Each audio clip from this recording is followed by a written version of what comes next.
An alert comes in saying mainlanders are trying to reach the island. Since Hendrik couldn't finish, he gives Lisa just a can and then runs to meet with the other guards at the shore. They can see a raft coming, so they tell them to go back or they'll open fire. The group doesn't obey and a guard shoots, killing a mainlander.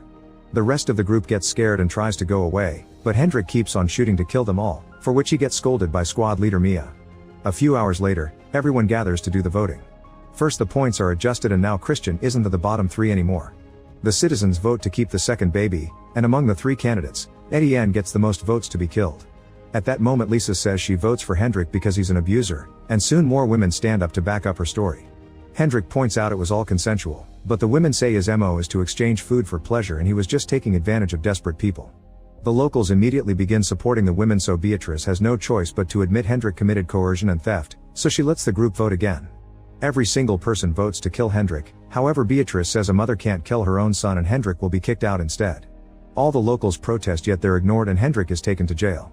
Lola records the whole thing, but when she edits the video, she cuts out the people's protests. In the meantime Marek goes back to the lab and discovers Peter isn't doing well, so he gives him a new injection as he promises it'll help. Moments later Peter is dead and Marek incinerates the body. The next morning, Linus informs Marek that he's joining Mia's expedition group to the mainland to get updates on the world. Marek tries to forbid him from doing it, but Linus ignores his concerns. Sometime later, the locals go to say goodbye to the expedition group, who are also taking Hendrik with them. On his way to the boat, Hendrik headbutts Etienne and has to be dragged away. During the trip, the group shares stories about the mainland, imagining it as a zombie apocalypse. Eventually they reach a harbor and Hendrik is pushed out of the boat.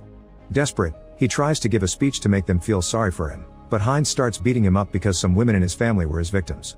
Hendrik offers bribes if they take him back, so Heinz shoots at the ground to make him run away. Then Mia has to stop Heinz from shooting again. Back on the island,